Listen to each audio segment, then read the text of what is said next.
Okay, well, welcome to Born to Be Wide's Edinburgh Music City Night. It's a bit of an experiment in that we have a revolving panel tonight, and there are various different speakers are going to come on and then leave the stage. We're going to have three different groups, and we'll be covering various different subjects. This is really just the beginning of what we hope will become a broader conversation. Tonight's speakers have ostensibly been selected because they wear various hats and can come at everything from a range of different perspectives. I would say that it's fair to say that you all pretty much have a grassroots background, which I think is something that really helps to build a music community, and that then hopefully turns into something bigger. And it's we're going to start with people that are really, I would say, I am the oldest, right? But I would say these guys have been around for a fair amount of time too. But I'm definitely the old geezer. So they're a lot younger than me, but they have a really good overarching vision and a whole range of different experiences. And what I'd really like to do tonight, the main aim is to really see what Edinburgh has as a music city, why it is that so many people don't really regard it as such, even though just myself, with the help of our team, particularly Daisy and Danny, who our interns who I gave the assignment to go and find some music companies. We've come up with around 200 music-based companies in Edinburgh. And most of those are small businesses, these studios, record shops, music management companies, labels. But that is it's an important thing to keep in mind. And this is why I also feel it's a good starting point to have speakers that come from that kind of background. And obviously over 200 music businesses. I am sure that with a bit more work we could probably double that number.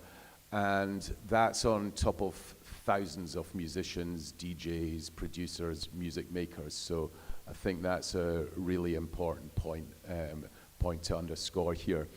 So, I think I'll start at the end. Andy, do you want to introduce yourself? Sure. And my name's Andrew Richardson.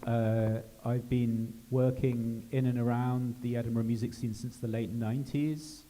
I ran a wee music zine when I was kind of just out of college.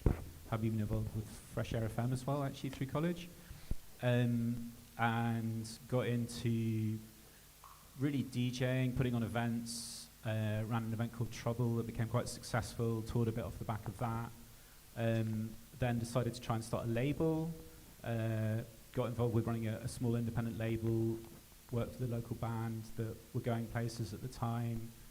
Ran a night called Limbo that was for live bands up at the Voodoo Rooms, which ran for about 10 years. It started off as a weekly and then became a monthly event that was very much about promoting live music from the grassroots in Edinburgh and Glasgow. Worked with Stina at that time, with her band Honeyblood, who were up and coming. That sort of folded in the early 10s, and then I've been running other club nights as well as a DJ, still kind of in tandem with that, playing dance music, and that was kind of my first passion, electronic music, and got into production, and then got a job at the Bongo Club, where I work as a marketing manager now still, 12 years later. And actually set up another label on my own, because the label I'd worked with before was kind of an indie rock thing, and then 5-6 years later I started my own label called Hobbs Music, which has been running for about 12 years now as well. It's going to be 13 years this year that we celebrate, basically.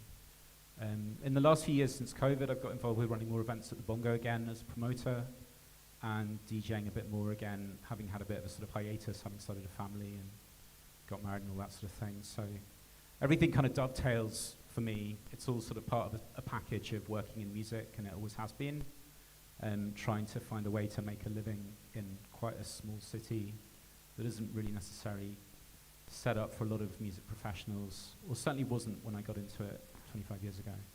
But you're still here, living from music, so that's... By hook or by crook, you know, Yep. through sheer bloody mindedness, I think. And So, I mean, I think that's determination. perhaps the same for you, Nora, isn't it? I mean, tell us a bit about how you started, and you give us a pod history of your life in music in Edinburgh. Absolutely, Olaf. So I'm Nora Winstanley. I am a freelance sound engineer. Much like Andy, I do a bunch of different stuff as well. I've been doing sound mostly in grassroots venues, little ones. They're my favourite for a couple of decades now. So going back, and for all of these guys here, yeah, which has been super lovely. I'm from Edinburgh, and I've been here all the time.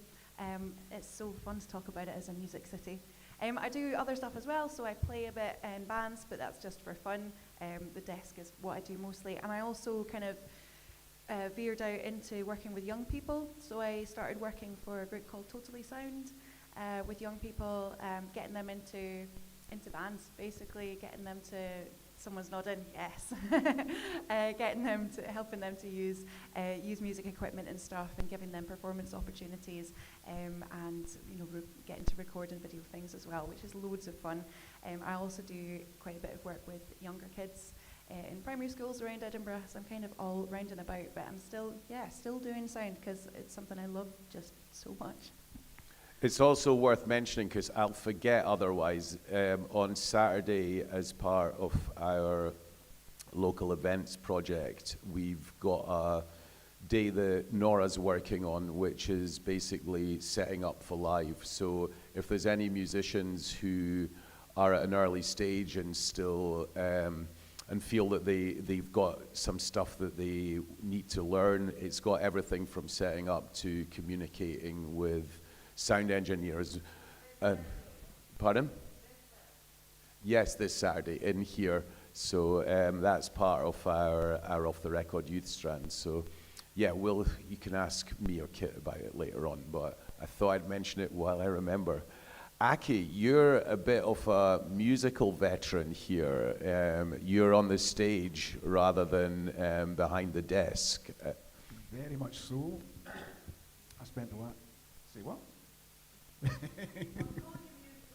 Oh no! Right. That might describe. This has been perfectly. streamed, so if you could keep your interjections till afterwards, that'd be great, or write them down. Basically, for the last 20 years or so, I've been leading bands. For 7 of those years, I booked bands at the jazz bar, and yeah, being back at the full-time music thing for about a year now. Everything's different compared to last time doing music full time, but it's okay. It's still possible. And yeah, it's predominantly funk and soul music that I do, and it's a lot of fun. It's very difficult, but it's still a wonderful thing, and I'm very glad to be doing it. And Stina, I mean, you started out, following Amplifico at the age of 15 here in Edinburgh. Yes. Yeah, that's true. So I'm from Edinburgh. My name's Stina Tweeddale. I play under the name Honeyblood and have been since 2012. And I was in bands before that also. And then, I was out at 15, underage, sneaking into every single venue to see bands that I love. And now I am a Scotland coordinator at Music Venue Trust, RT, that is a UK-wide charity. With the aim to improve, secure and protect grassroots music venues. We've got 68 in Scotland and 17 in Edinburgh. So you mentioned that you had to sneak in at the age of 15, and I would say that immediately what springs to mind for me as a positive development in the city is that most of the venues that we work with are now over 14s. People that are between 4 accompanied by an adult. And I think that's an incredibly positive development, because I remember when my sisters were growing up, they just couldn't go to see shows. The older one ended up, not. It was almost like that that momentum in her mid-teens was lost, where she was getting into music, and then by the time she could get into shows, she was just into getting hosed up or doing other stuff, you know? I mean, is it something that you know, that's something that I regard as a positive development. I mean, do you think that is helping the next generation or getting into that next generation? And I mean, Nora, you're working with a young team. Do you find that that's made a difference or it shows? To a point, I don't see that many young people at shows, unfortunately, even though they can go.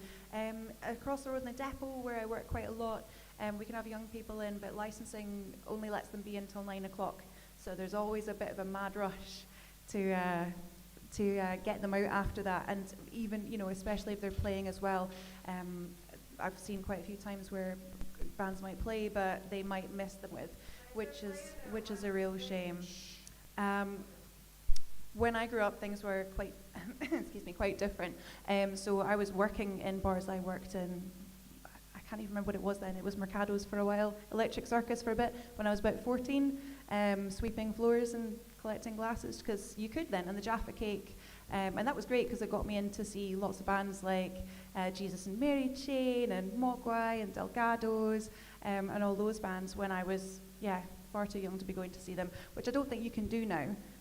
Or you can and you can't. So I don't know what it's like in sort of other places. I think that quite a lot of places have got is till 10 o'clock. So I mean, I think that's maybe something around, you know, where the city's concerned, that there should maybe be something that has some consistency around that, so that there is a, you know, we've got that with something that we're running in August, where we'd like, it's multi-venue, but we want to make sure that there's a consistency going through all the venues that we're working with. When you look back since you started, what things do you think are different now? What positive developments have there been? What positive developments? I think everyone's a little bit nicer now, which is great. There's a lot more women, which is amazing. Yeah. There's more women on stage. I'll There's a second that. couple more women engineers. I met one in Edinburgh last week. I've heard there are a few more. I was so excited. I went up to speak to her. But there are still, you know, it's not like that across the board. I've been having people shadowing from the college, and they come and watch me work. And one of my first questions is always, how many girls are on your course? And they're like 2. So that hasn't really changed. But you've wanted positive stuff, right? Yeah, please. The stuff is really good. I don't know if that's necessarily a positive thing, because I think we need a lot of rubbish as well. But there's so much good stuff. It's amazing. And we're talking about stuff like this, which I think, you know, if you think about, I mean, the rock band, or certainly electronic music that we think of now, hasn't been around for that long, really. So, So, I mean, Stina, you're here also with your music venue trust hat on. I mean, I think what was it, 10, 15 years ago, we were seeing, just been a decade of, you know, really established venues closing down for a variety of different reasons, but, you know, most of them were encountering, you know, noise complaints, and there were a whole load of issues, which kind of really brought the Music Venue Trust into being. Notwithstanding the fact that, you know, there are real issues still. We do have, you know, the depot managed to fight off a developer, which was, I mean, in my lifetime, unprecedented. We've got the situation with Legends closing now, which is a problem, but I mean, overall, from a venue perspective, what do you think are the main, what's changed for the better, and what are the challenges that there still are, and, you know, how fragile is the ecosystem? Yeah, it's still pretty fragile. Only a third of venues in Scotland are making a profit, and that profit is 2.5%, which is just not a profit that anyone can work off. Positively, I think that there's probably been a change in how people view grassroots music venues. I think that they're not seen as a place where you go and you drink alcohol. They're seen as cultural experiences where people go and watch bands, and it's a cultural you're going to see culture rather than to drink a pint. And I think that's probably changed in the last, since you're talking about 10, 15 years. But it would be good if that could go further and then influence policy. That's where it would really make a big difference. So things like that, or you were talking about national insurance, or business rates is a big one. They're still getting penalised for being a licensed premises, essentially, rather than being judged on what amazing cultural work they do.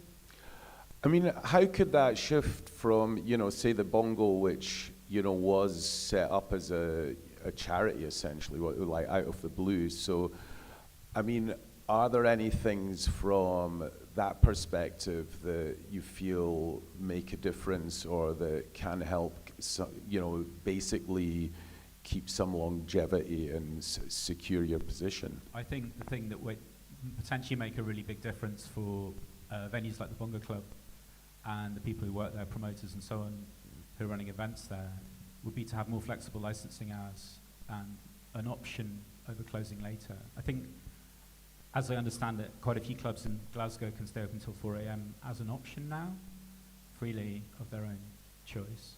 There isn't a need to apply for a license from the council to do that. I think the sub-club regularly takes advantage of this, and a few other venues too, I'm sure SWG3 and so on. So I struggle to understand why that's the case in Glasgow, and it's not the case here in Edinburgh, which is ostensibly the capital of Scotland.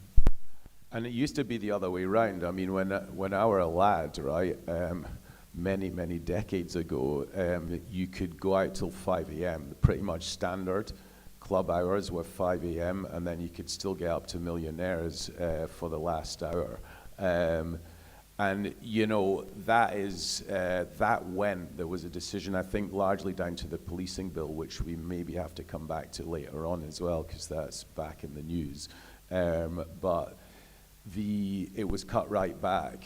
But at that point, Glasgow, they introduced a curfew that you couldn't get in anywhere after 1:30, and that seems to have gone now. But that's ancient history, and what's going on now is that if you look at capital cities across Europe, or even other cities across Europe, this is broadly the trend, that they can stay open much later. I think it's more the case in Southern Europe, to be fair, than Northern Europe. But the point is that we're a capital city, and if you want to stay open or stay out and have a drink later than 3 a.m., the club has to apply for that license every time it wants to extend its hours, which costs money, it takes time, it's administrative, all the rest of it.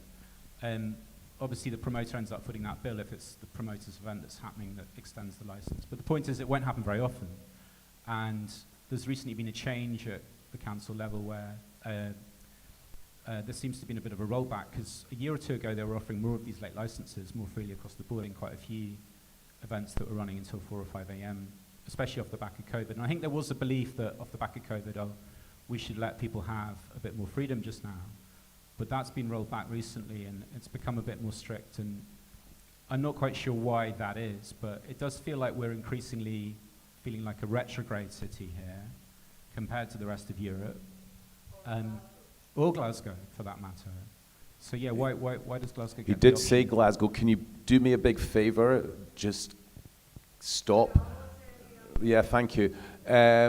So why do we not have that option? It would be great to have that as an option that the venue can choose. It's only an extra hour, really, that I'm asking for. And to have that as an option that could be advertised by the venue when they want to use it, rather than have to play every time, have to go through this rigmarole, it's a rigmarole, basically. So I think that's, you've kind of said this would be presumably be a game chamber. Well, the point is that most clubs don't fill up until 12:30. Right. In Edinburgh, because the pub doesn't shut till 1. And this is what people forget. And I think the attitude at the kind of council level is, well, you've got you're licensed all day, actually. You've got a license from midday. But a venue like the Bongo Club doesn't really open until 7 p.m. if there's a gig, 11 p.m. if there's a club. If it's just a club event that's happening, which is the lion's share of the events that happen at the Bongo Club, because we don't do a lot of gigs, then that means that we've basically got 2.5 hours to trade. Right, I'm going to have to cut you off because we've going to have to get the next. You can stay on the stage and we can come back to this, but I really like to get to these three and find out, if there was one thing that'd be a real game changer from your perspective for Edinburgh as a music city, what would it be? Yes, starting with you, Nora. One thing. I think one thing that would be good is to have perhaps zones for music. Like a red light district for bands. That could be fun, couldn't it? Because at the moment, we live here, we stay in the city because it's amazing and there's loads going on. And you might live next to something that's noisy. And if that's anywhere in Edinburgh, then during the festival, the castle is very noisy. I can hear it from my house. I'm miles away. But if the whole rest of the year, there are noise complaints and there just aren't enough spaces as well that could be used as well. But my one thing would be like a red light zone for music. Okay.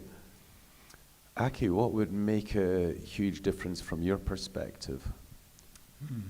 I was thinking about that. More things like this, more opportunities for musicians, for venues, for all people that are involved to be able to share resources and always know where to get particular types of information.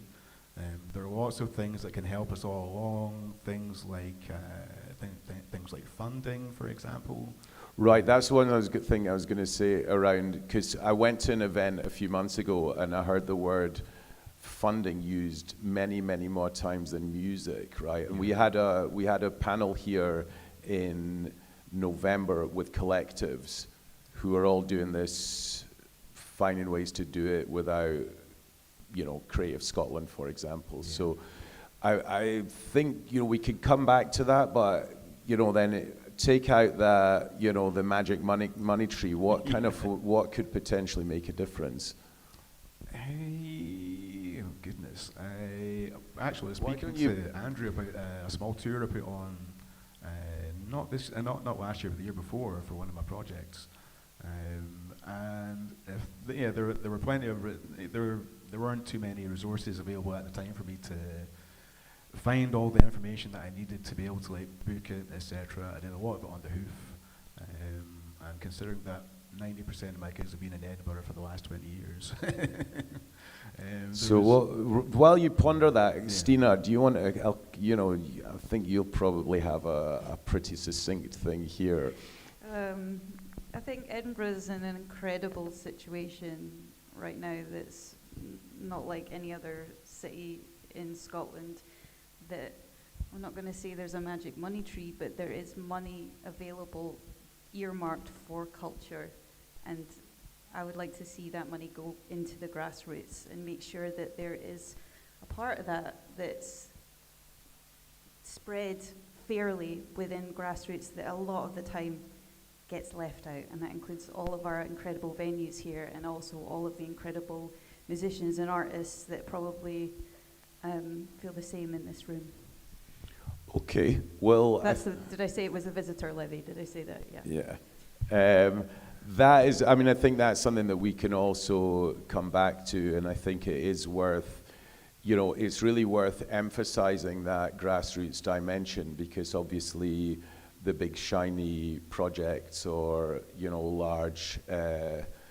large concert halls and things like that, and, new arenas, stadium shows, that sort of thing, is going to hopefully feed the ecosystem through the visitor levy, but we also need to make sure that it trickles down into that to create the foundation. So I think with that, I'll let you stay on the stage, Andy, because you're going to talk about the label perspective and the club perspective as well. And Edinburgh obviously has an extremely illustrious clubbing pedigree, which we can come back to, but I'd like to get that perspective. So thanks very much to you three. Aki, did you come up with something that you can sum up in a one-liner?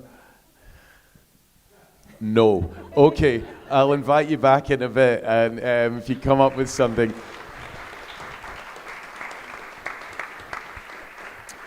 So Myrtle and Lara, come and join us.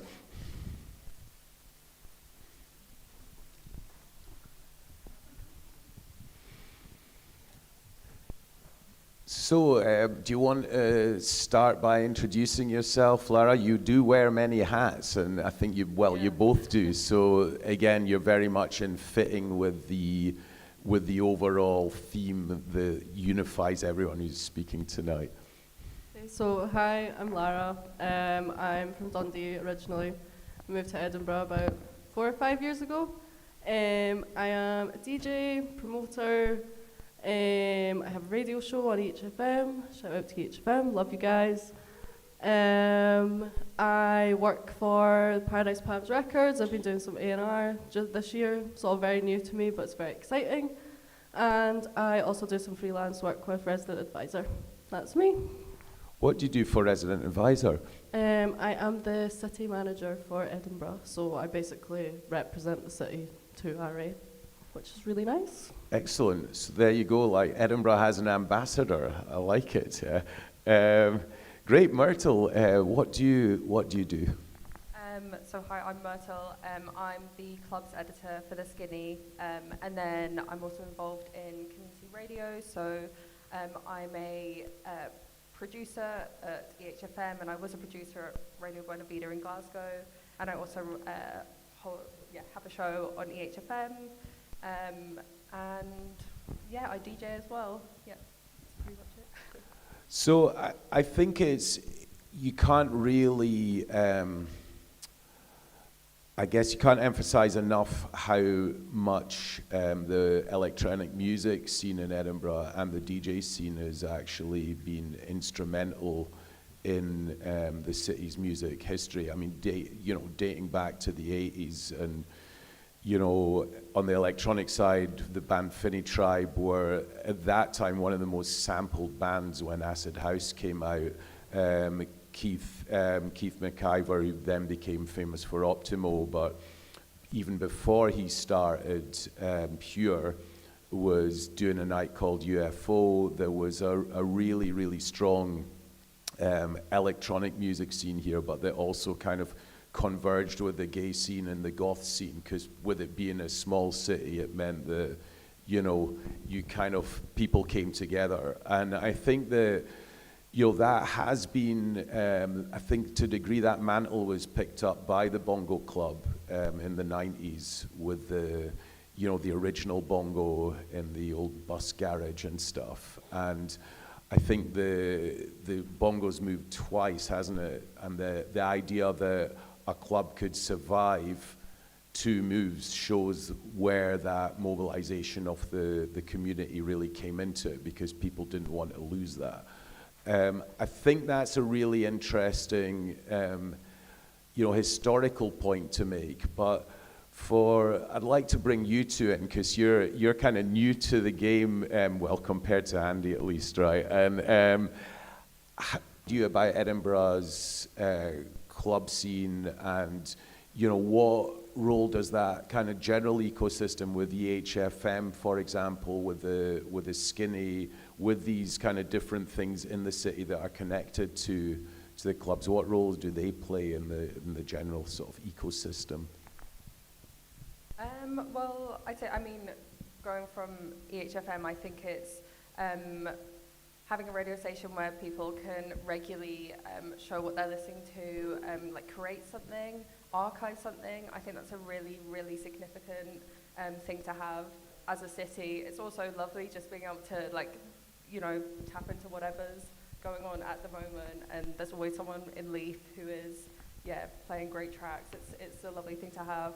I think what attracted me to clubbing in Edinburgh has really changed over the years. I think when I first moved up here maybe 7 years ago, and I was 19, and I was just falling into clubbing pretty much for the first time anyway. So I was going to drum and bass events at the Bongo Club. I was loving that. And then I think as time's moved on, it's really just been about finding like-minded people who create nights and kind of just put so much of themselves into the work they do. For often the reward is just being there, having that like space with other people and being able to enjoy that. And I think that's what I still love about Edinburgh's clubbing. I mean, Lara, you work for Palms, and I think obviously you've got Palms and next door, you've taken over Boteco as well, and what interests me is that these aren't, huge club spaces, but a lot of the magic very often happened here with DJs in small bars in the past as well, like, in Black Bows or, downstairs in the City Cafe and stuff. I mean, what's your view on that? How does if you moved from Dundee when you got here, what was your impression of the club scene, and how's it evolved since then? Well, there wasn't much in Dundee for me when I was growing up. I was actually 17 when I moved here, so I used to sneak into clubs with a fake ID, or a borrowed ID rather. But there was so much more going on here, and I started off going to all the kind of bigger ones like Cab Fall, Bongo, all those places, Sneaky Pete's, and then it wasn't until I started sort of working in the scene I started to see the smaller places like Paradise Palms, Westport Oracle, all these kind of places that are doing like smaller things. And I think it's the community around these places that make them so interesting. Like, I feel like when you walk into Palms, you can feel that kind of warmth and stuff. I ran a night there on Tuesdays before stopped doing them now because I've got loads of other things going on. But the Tuesdays were very much like for up and coming DJs that often it was their first ever gig in a venue, which was like really rewarding to be able to see. So yeah, I think that's important about those small places, is having that support right from the bottom, giving that person their first opportunity. So who taught you guys to DJ, or who helped you, who gave you that first break? I taught myself.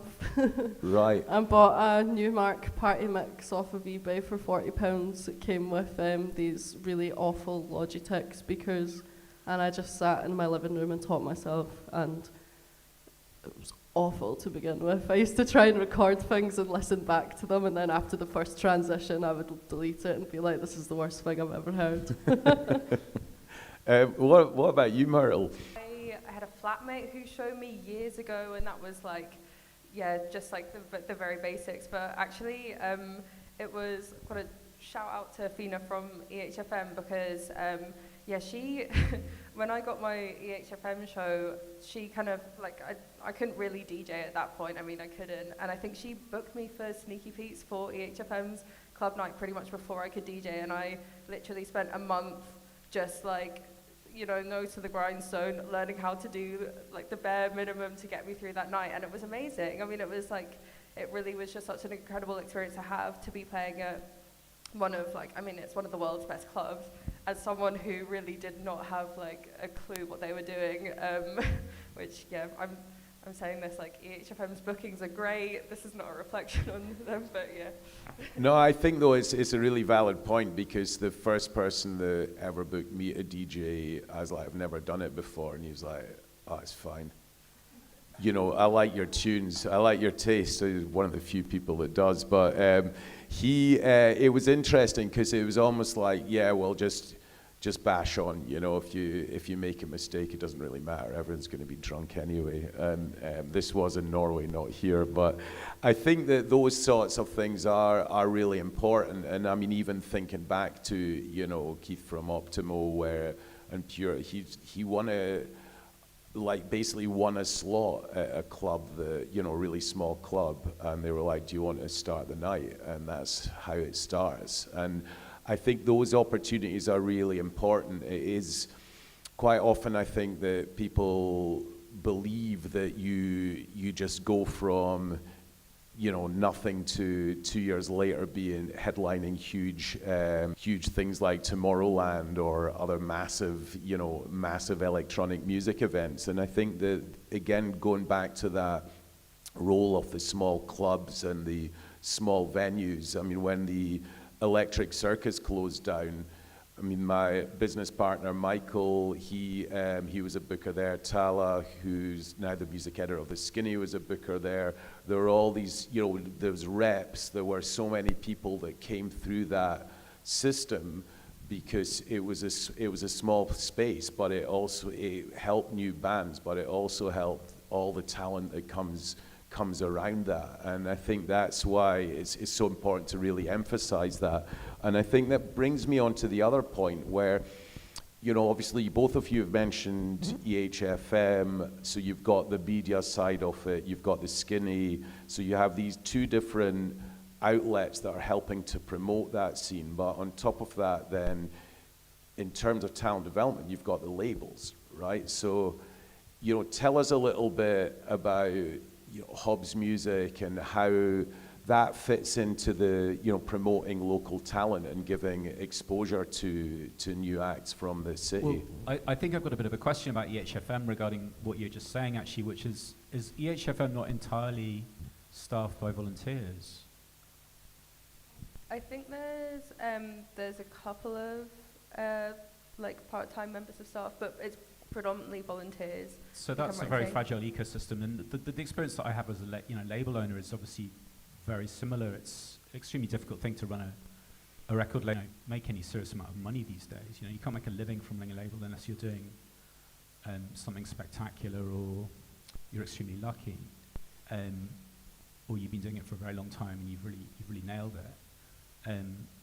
And so, you know, for me, it's very much a labor of love. You know, I put my heart and my soul into what I do, but I get my living from working at the Bongo Club, and occasionally I make money running events, or being paid to DJ or something like that. But I think it's very similar with the HFM. I don't think there are a lot of people making a living from the HFM. It's a channel, it's an outlet for people like yourselves to get the music out there, and this ecosystem exists around it because there's this incredibly strong community that believes in it. But there isn't really, and I think this is probably the same for most sort of small local radio around the UK. You know, unless you're Rinse FM and you're, you know, doing a lot of sponsorship deals or advertising or whatever. Yeah, I mean, I think that's, you know, it's one of the reasons that it's, you know, it's important to highlight what these things are and where these collectives exist, you know, and it is something that, you know, ran Born to Be Wide for years without ever making any money. In fact, it cost me money because I was having to give up work to do it.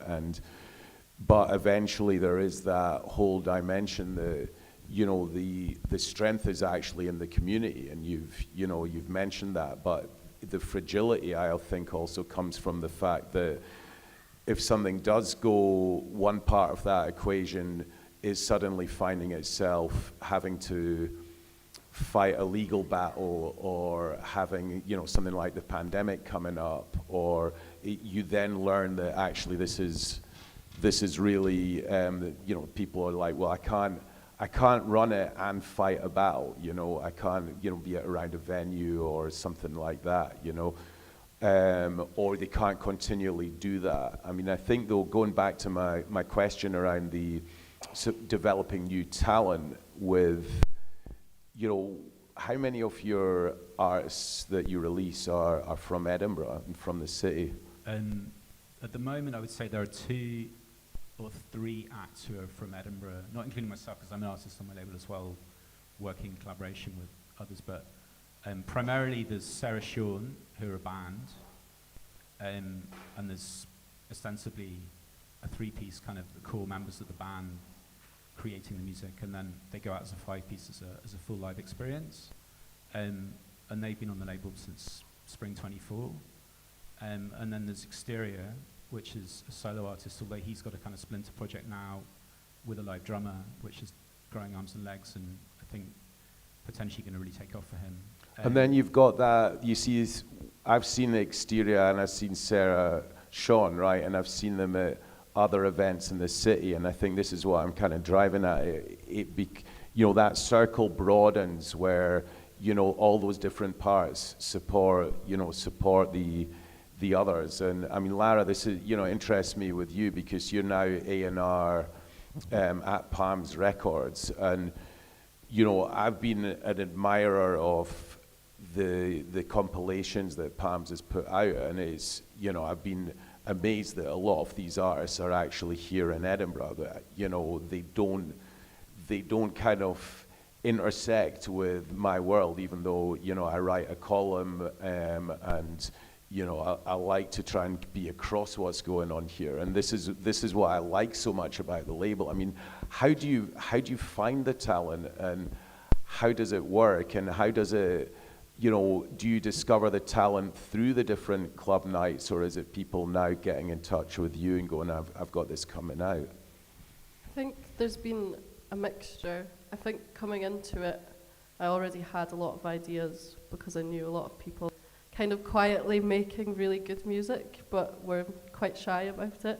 So it's involved quite a lot of pushing people to just be a bit brave and send me things, but it's been honestly so nice to see. Obviously I've sent outreaches as well, and I've ended up finding people that I hadn't heard of before or hadn't met before, which is really nice. But yeah, a lot of people I think I did already kind of know just from being out and about.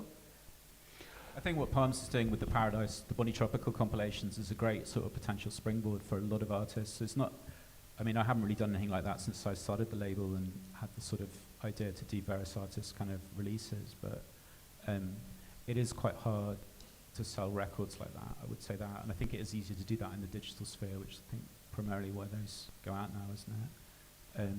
I mean, there are also interesting models in the city like Athens of the North, which is, as far as I know, pretty unique in that they're buying up the rights to old soul and disco releases, but then releasing them on vinyl and on Bandcamp, and ostensibly bypassing the streaming side of things. And I think for me, this is one of those elements in the city where there's really interesting stuff happening in Athens that of the North space. is signing new artists as well. It's not Yeah. exclusively old reissues, and they put out some great records of contemporary music as well. That's true, I'd forgot this business model, but anyway. But I think streaming has also been a useful revenue stream for you and with Athens of the North, because a lot of the older soul and funk records are incredibly easy listening records, and they're really suited to streaming platforms and podcasts, and which is really what. Fryer, are you here?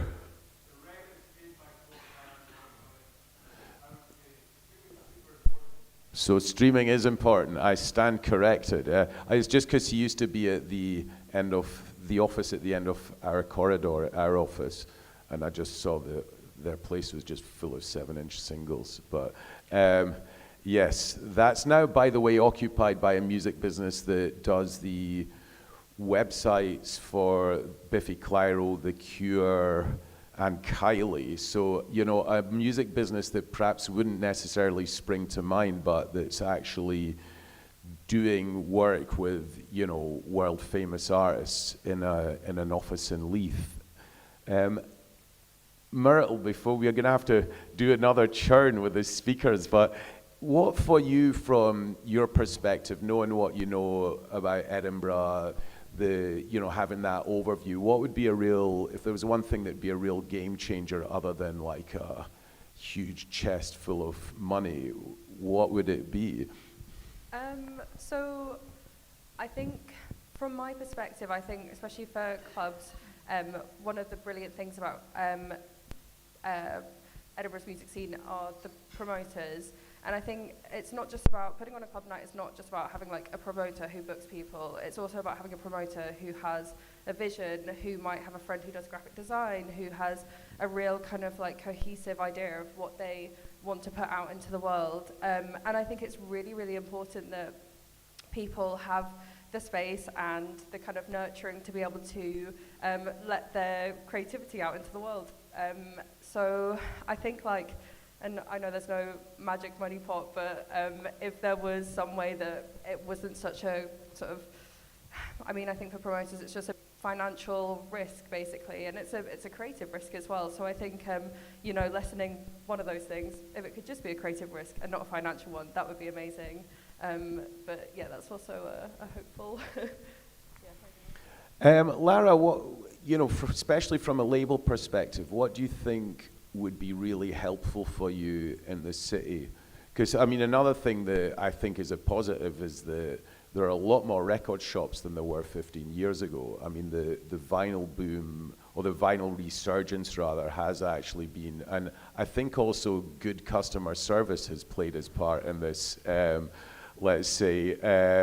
But you know, what would be useful for you? I think maybe more access to more sort of community spaces. I think, how I mentioned, a lot of people that I've spoken to have sent me material. They've not kind of known who to talk to, who to go to, even just to have some sort of like drop-in space for people to go and sort of make themselves known, meet more like-minded people. I speak a lot about representation as well, which is something that's very, very important to me. I would love for there to be a way that venues could hold promoters responsible to having more diversity in their lineups, whatever way that could be. And that's very, very important to me as well. I mean, I would say that is another positive, because I mean, we started aiming to have gender balanced panels and events in, well over a decade ago, and we were the first ones to do it with Wide Days, with the conference. But I think the landscape has really shifted, and I think that, you know, with DJs as well. I mean, I remember when Wendy was pretty much the only women DJ in Edinburgh, right? And then a few others came on board. But I mean, now you look at like the lineups off the fly and Terminal V, and then, you know, on that big scale as well, where you're like, right, this is a really different panorama to what it was a decade ago. So I think that, you know, we're going to come on to representation with the next one as well, and well, with the next cohort. But thanks very much, guys, for giving your perspectives on this. And I shall welcome the next speakers onto this stage. You got to squeeze through. Yeah, that's you two. There's no one else. Yep, Bruce, Martha, Pete, and Jack. So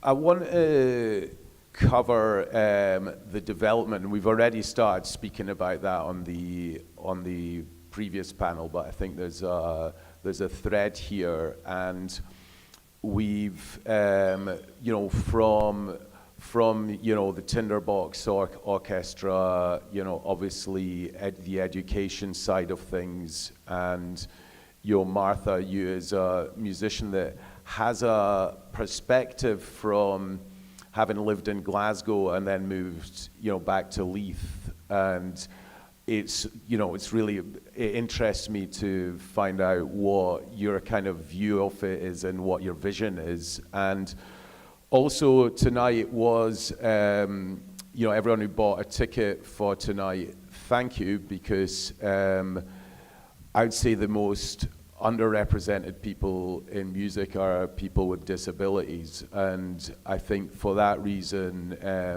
for me, it was really important to have Drake Music represented tonight. So your money has gone to Drake Music, who, when we had a speaker a few months ago, very kindly lent us a ramp because he had to come up in a wheelchair. And I think that having just been quoted £850 for a lift to get a speaker onto a stage at a relatively large and well-known venue, I find it kind of mental, because no one would say you have to pay £850 to get someone on stage if you wanted someone of color or of a different gender on there. So why is it still the case with people with disabilities? So hopefully this is going to change. I'm aware that there's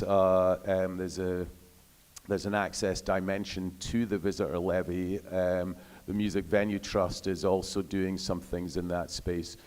But let's come back to this in a second. I think first let's have everyone introduce themselves, and then we can look at development and how that development of the next generation looks across the boards. So Jack, do you want to start?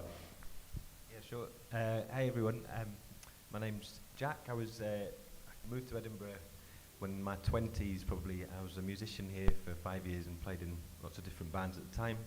And I guess out of that scene, I think it's an amazing scene of local musicians in Edinburgh that we landed in, incredibly creative and mixed. And out of that scene grew the Tinderbox Collective, I suppose, Tinderbox Orchestra, which started originally as a band, and it's evolved now into kind of much wider programs, youth club, kind of creative youth work and education projects through to young band nights and young band spaces.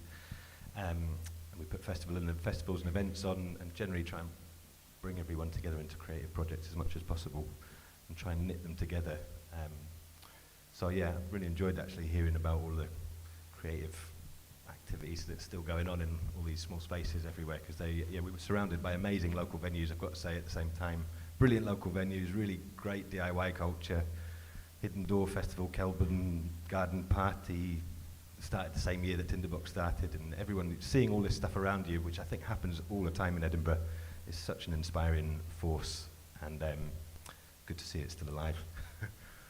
Martha, how does it feel to be back? I was here like 2 days ago. I work this venue. I can't get away. I meant, how does it feel to be back in Edinburgh after living in Glasgow for so many years?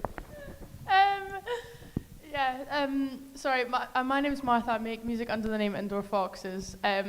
I was born in Leith and lived in Leith my whole life, then went away to Glasgow for 5 years for university, and now I'm back living in my parents' house, which is about as fun as you can imagine.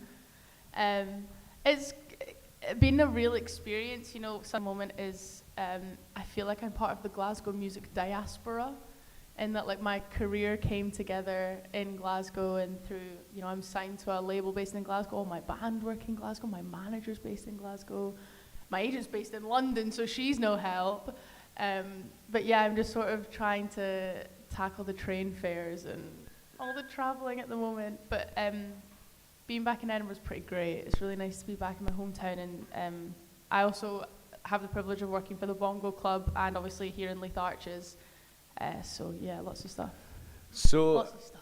I mean, I think the various sort of references to people starting their musical journey going out underage, and I mean, there's been big time. more than one venue that's mentioned that they remembered you when you were stoating about in your teens. I started playing gigs when like Stina, when I was about 15, and playing in venues that really didn't think I was 15. And we still got the tenants rider. Don't tell them. And I mean, do you think that, just to put this to you, I mean, do you think if at that stage you had that over 14s rule, that would have made a difference? Or do you think that it would have made a difference to people that weren't kind of, let's say, gallous enough to actually find a way to get in underage?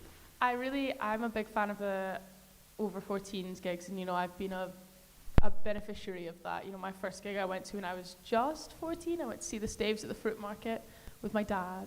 Whoa. But for me, my fan base fluctuates, but quite a lot of my fan base are under 18, and it makes such a big difference to me when they can come to my shows. Obviously from a really boring sales perspective, like I sell more tickets, but also like these are the most dedicated, loving, amazing people that know all the words to my songs, and it's just the best thing ever. But from an artist perspective, like it didn't really matter how old you were. You just kind of, if you were booked for the show, you just kind of got away with it, and you just went in being like, yeah, I'm 18.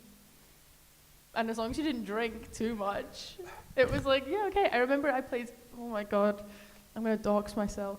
I played Sneaky Pete's when I was 17, and my brother was maybe just turned 14.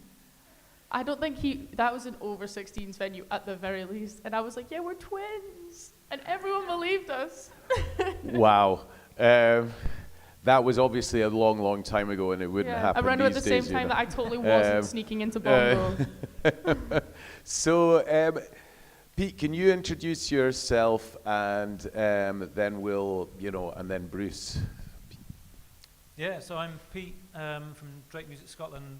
I spent my sort of youth, I suppose, in England, in Gloucestershire. I was born in Gloucestershire, in Leith, and basically year 2000 I moved up to Edinburgh, and have found I've stayed here. It's been the most amazing place, and I love the fact that it's sort of so old and so new, and the whole world kind of knows about it and seems to come here every August.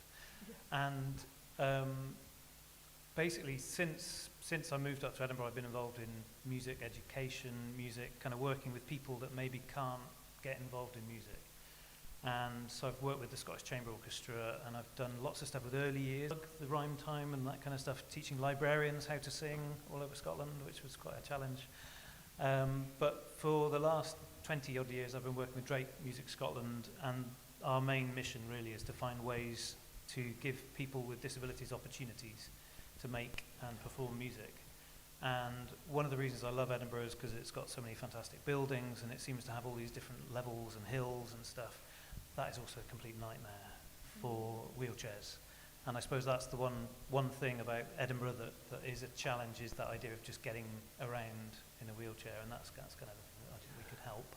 Yeah, and I think we'll come back to maybe sort of a way that, you know, there's a way to constructively meet that challenge, or at least get the ball rolling on that front. And you know, there's been a real focus of us for quite a few years with Wide Days in particular, but just in general with our events. And you know, so I think the role of Drake Music and Attitude is Everything has been really important, but also for our access board, because we've set up an access board last year. We've been feeding really, really well into the whole process of how we are running our events and stuff, which, you know, will never be perfect, but I think it starts with those kind of conversations. But we'll come back to that in a minute. But Bruce, I mean, I've got to say, we are the old geezers of the night, right? We're nicely sat together. Yes. So I've saved that so that kept that seat specially for you. Thank you very much. Yes. So I have a history working at record companies and publishing companies down south in London. So I spent a lot of time there. And around 1997, 1998, I started managing a band who are based in Edinburgh, and still sort of primarily based here in Edinburgh, and I'm still managing them to this day. I moved back up to Scotland. I am Scottish, although my accent wouldn't indicate that, but I moved back here about 2005, and I have a co-own a management company here called A Modern Way. And I also teach part-time music business at Edinburgh College, and that's where I'm at. And this is something, I mean, there's obviously tons of music and music business courses now. It's something that I think, like journalism, you know, whether it's harder and harder to make a living in journalism, the number of journalism courses seems to have mushroomed, which I find a kind of bizarre thing, having studied journalism a long, long time ago and learned everything that I needed to learn in the first term. I find it sort of mental that there's 4-year courses in it now. Partly even taught, I'm just going to get this off my chest, by people that have never done a shift in a newsroom. But anyway, moving on. What interests me is, you know, really from your perspective, Bruce, you know, how you've seen the city and the city's music scene and infrastructure develop. I mean, you know, it's also worth mentioning that the band that you manage is Idlewild, who and Rod is Rod in the room? No, anyway, big up Rod. He's also our landlord, and managed to sort out an office just when our old one was about to get knocked down. So a legend and also a producer. So part of that, you know, studio building with all these different music companies in it, and also obviously a musician still. I mean, from your perspective, what has changed here? What's changed for the better, and what things used to be better in the olden days? Well, it's kind of interesting because I kind of sit slightly outside of Edinburgh. I stay out in East Lothian, so But obviously, working with a band from here for such a long time, it's been interesting to see how that's sort of, I suppose the city has developed and moves along. I think we're really lucky with the sort of grassroots venues here, although obviously we've lost a few along the way. I've also sort of, partly through my education side of things, I've learned a lot about what the guys are doing here in the community music projects, which I think is hugely important, and the stress being on the community and letting people find their way, whatever it is they want to do in the industry. And I suppose that's coming into the education side. And, teaching music business there are so many opportunities, like you mentioned, the guy that works down the end of the corridor who's doing websites for people, So there are so many different things, and I think if you're a musician or interested in music in any way, shape or form, there's lots of opportunities, and I think something that Edinburgh does very well is those kind of community projects and community working, and I'd like to see how that can develop further along the way, really. And you've obviously on the with Tinderbox Orchestra, there's some sort of like burn connection in this, right? So yeah, I mean, is there, in your experience, how has that developed since you launched Tinderbox? Do you think there's a stronger awareness of it? Do you think that just across the city and different institutions and schools, it's easier for you these days because there's just an understanding for the value of your work? In terms of kind of community music type work generally. Yeah. And where it can lead to, and I suppose the societal benefits of it as well. I mean, everyone always talks about Systema, but I mean, you've got Tinderbox essentially doing that kind of thing, but homegrown, or Face Roche or Face Nagale doing it in the Gaelic space as well. Yeah, I mean, I think that there's an enormous number of amazingly creative community projects happening all over Scotland. And I think a positive change has been that I think they can live in isolated little pockets, quite small organisations or musicians starting things and getting things going. I think there are now networks that are joining them up and talking quite a lot. We've started something called the Scottish Youth Music Exchange, which is a kind of a network of out-of-school youth music projects, really. But there's also amazing networks in the islands of Face Roche, as you say, and Face Nagale. And people are starting to talk a lot more. The other thing that I think is really positive is, I'd say for about 10 years we were running Tinderbox, and I would have never called it music education at the time. I would have said we were part of the local music scene. I would have called it creative youth work that we were doing, but we were never linked up with schools, and found it really, really difficult to speak to schools because they're so busy in lots of ways. But again, I think there's a slight shift in that, in a really positive way, where again, some of the schools-based networks, local authority networks are speaking a bit more to the community-based networks. I think that's really positive. Teachers and local authorities are under lots of pressure, obviously, as well. So finding the ways that you can join these up is really key, especially to make sure that kids who aren't getting access at school have different pathways and things. I think that's really positive. One of the things I wonder about a little bit is I feel like 15 or 16 years ago when I started Tinderbox, but I think there were quite a lot of musicians at the time who were really interested in starting creative music education projects. There used to be a thing here called the Edinburgh Youth Music Forum, actually, that some people were part of. But a lot of them were people playing in bands, doing really interesting things, and quite excited about starting a new music education project.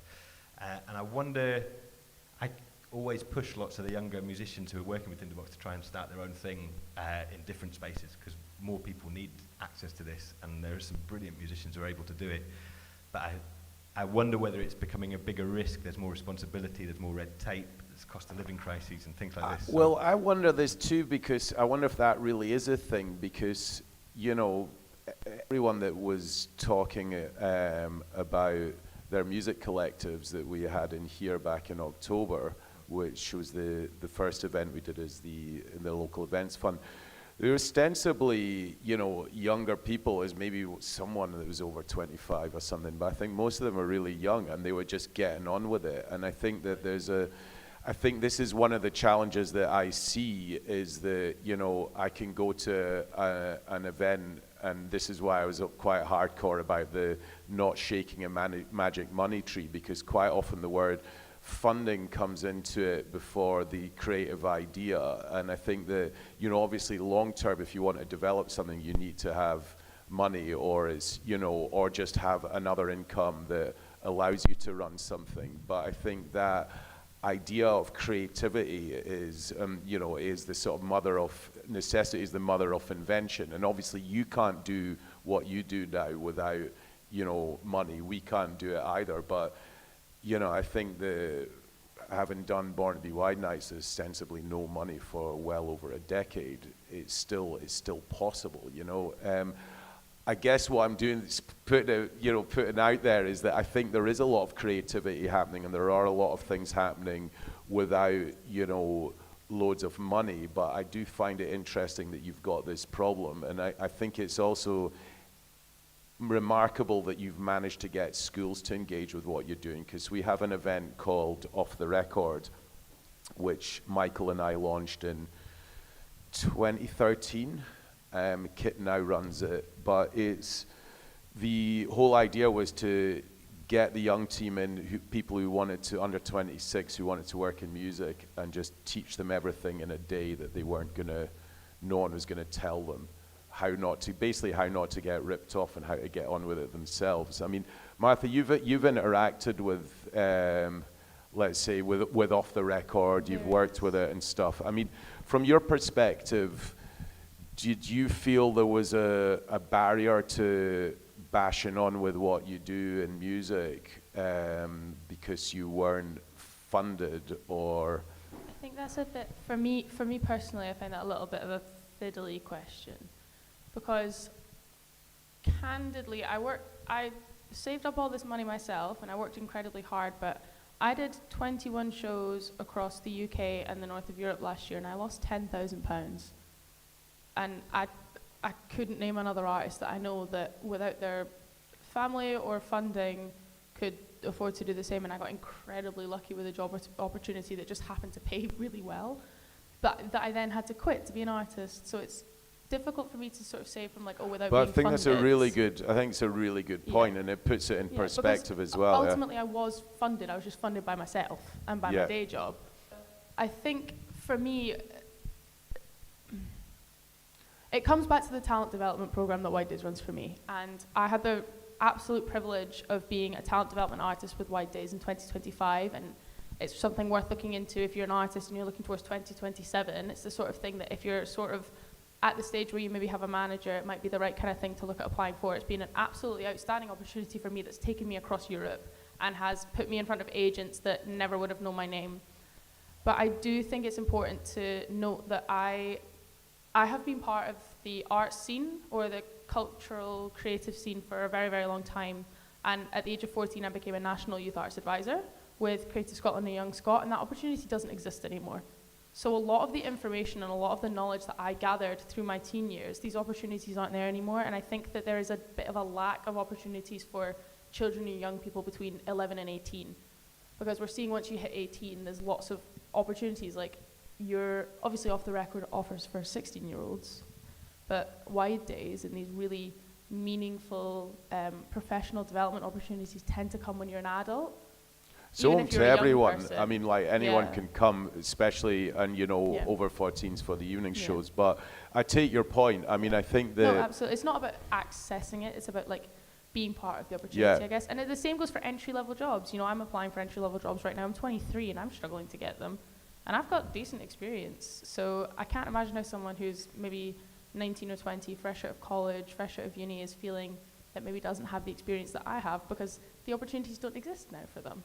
So, and I also want to stress that, you're not from landed gentry, nor a drug dealer. So this £10,000 was actually sort of, earned honestly. No, I worked in marketing, and I worked incredibly hard, and I made really good commissions, saved it all up, while renting, while paying my bills. You know, I didn't live with my parents like I do now, which was against my will, I might add. But I worked really hard to save that up, but I also had the opportunity to do that because of all of the voluntary opportunities and the stuff like the talent development program, or like I've worked with the Music Venue Trust a little bit, and they've been absolutely incredible and so supportive, and I can go to them for anything if I have questions. But if you don't know these people, if you haven't had these opportunities and you're struggling to find them, I worry for that group of people. So maybe you guys who might be in this room at the start of your career, like I know that those opportunities exist, but then I guess it's communicating them that I don't know. I've got a little So I alarm suppose bells. if you could have one thing is I suppose it's really people, and this is more of an advice thing, is just like there are opportunities out there right across the board, but you know, there is taking advantage of those as well. It's that killer instinct and being able to find them. Like my mum did half of my applications when I was a teenager. She was like, you need to make friends, go and do this thing. And I was like, okay. No, I'm not joking. But there were at least 500 young people personally messaged for Off the Record, and somewhere around 70 turned up. So Off the Record is one of those incredible things that I could point at and be like, that's how they're doing it right. That is done right. And I want more. Right. I mean, we're coming to you, Bruce, quickly. I mean, you obviously have that insight, and when I've spoken to your students, I've said to them, the most valuable resource on your course is Bruce. He's the oracle, and you are the oracle. I mean, there's nothing I can ask you about the music industry that you can't answer, right?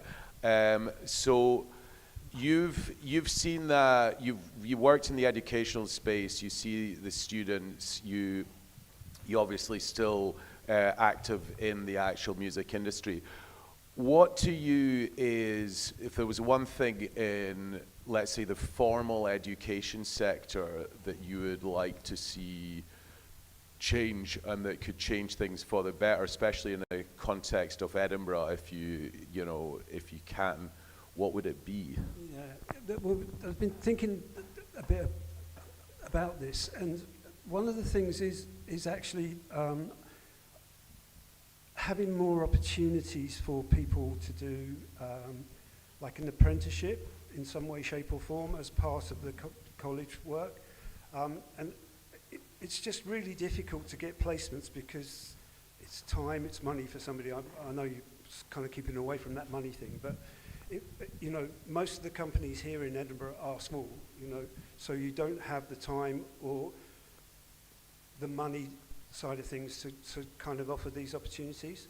And I think if you could change that, and so people didn't have to go and work at Asda or in a bar or whatever it is to support their college work or whatever, then it would be really useful if they were doing work in the business as well. That's really interesting because I've got a perspective on this, right? And it might not be popular, but this isn't this isn't an Edinburgh College thing because we engage really well with you guys, and you know the students are really, you know, the students that come, the students that have been at every Born to Be Wide night since in this season, right?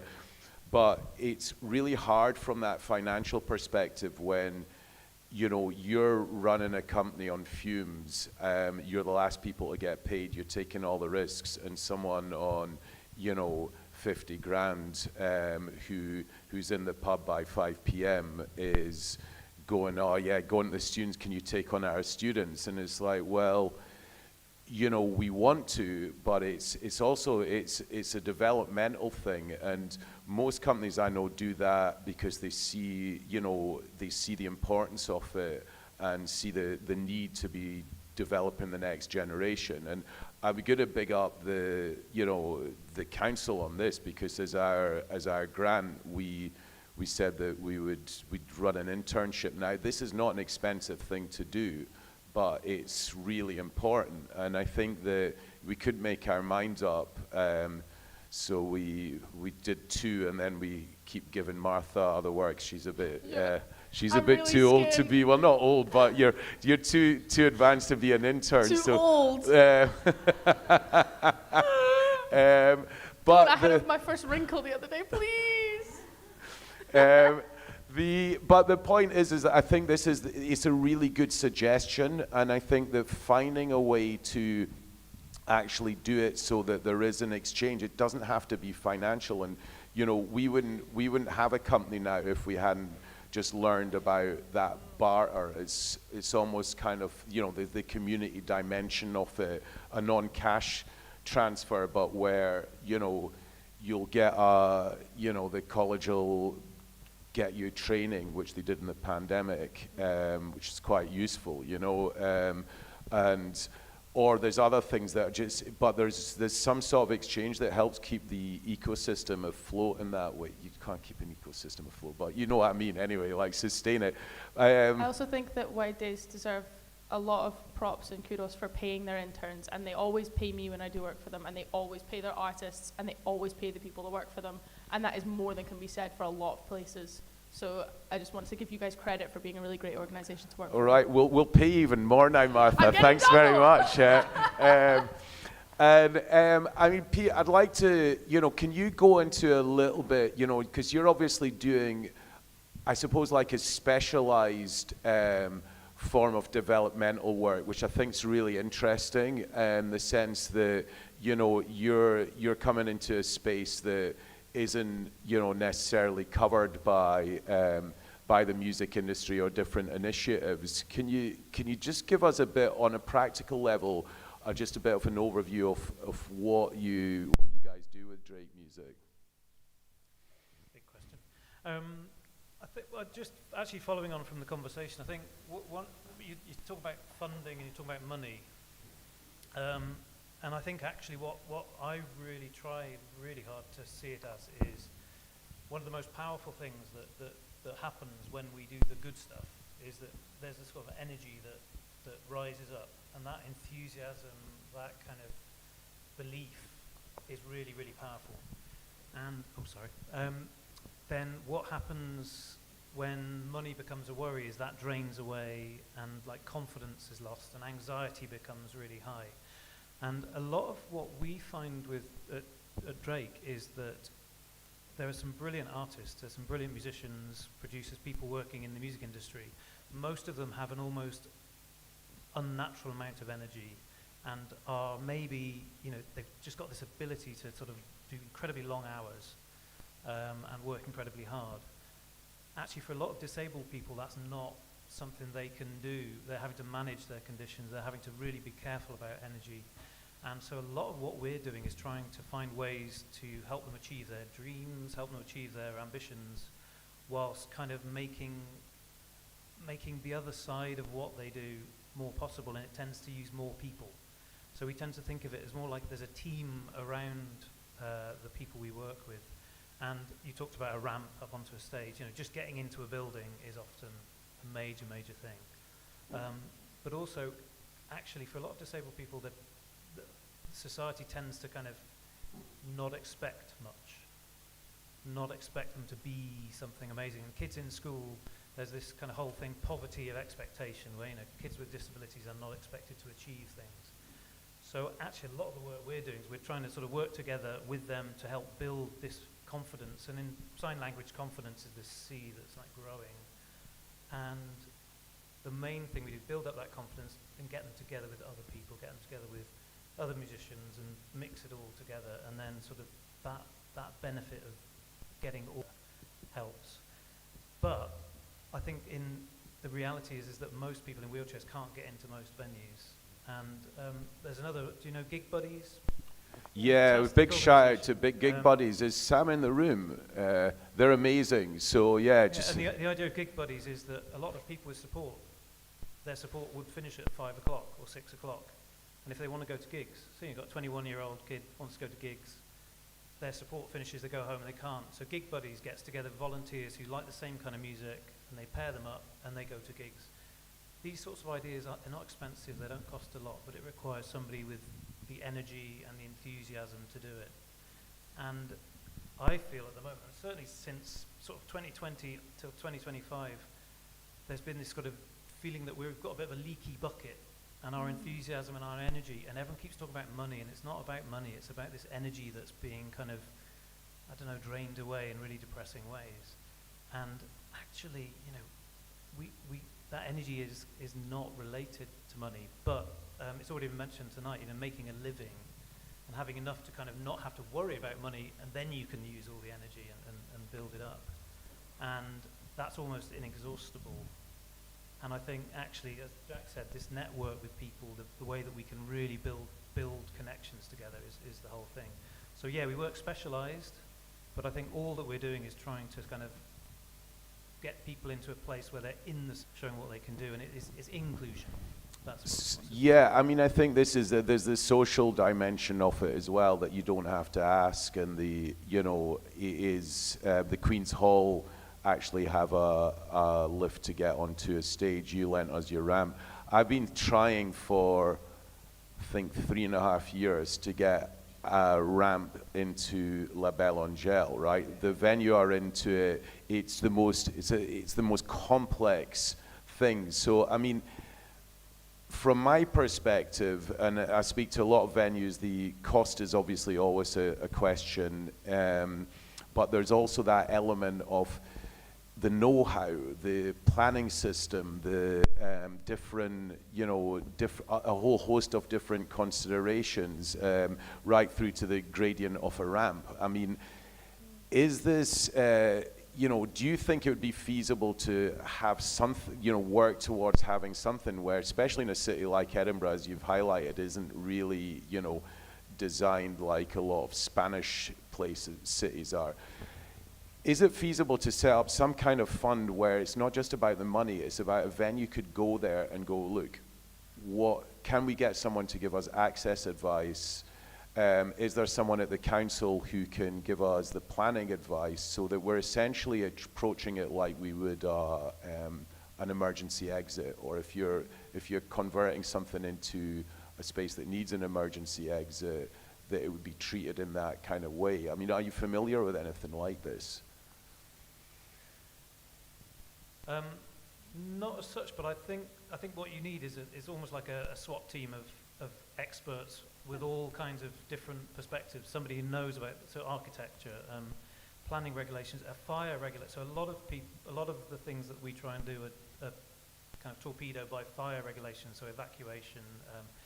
In the building we're in, we can't use the theatre upstairs because you can only have 3 wheelchairs at any one time, and we don't know how many people in wheelchairs might arrive.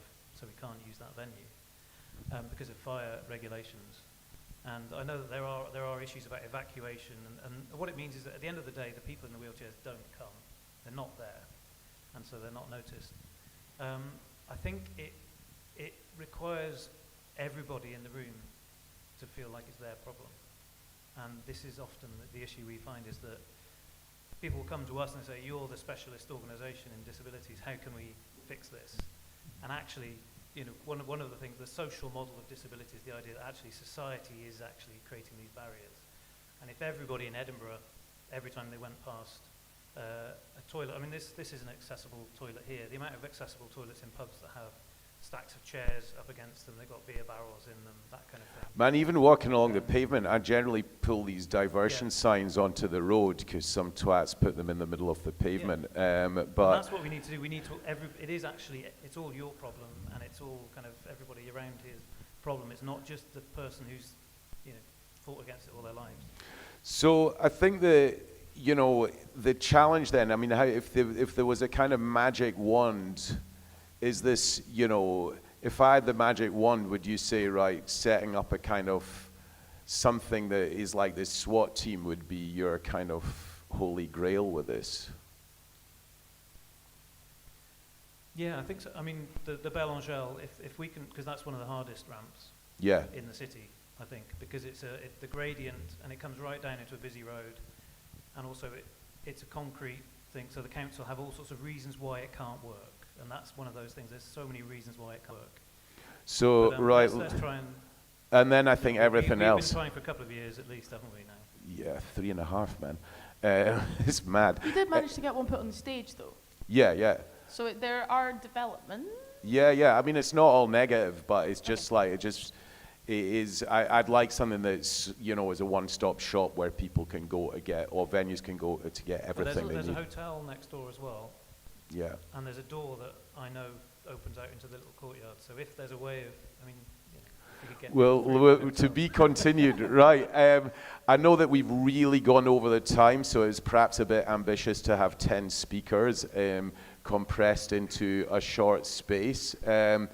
What's the general sort of consensus? Does anyone want to ask a question or make a point? We've got a microphone down the front here. If Kit, do you have the questions, or are people absolutely dying to go to the toilet and you maybe want a quick break and we can chat a bit more and then socialize? Yeah. I would like a break. Okay. Should we have 10 minutes and then we can have some questions and then we can hang out and listen to music? Yeah. How about that? Thanks very much, guys.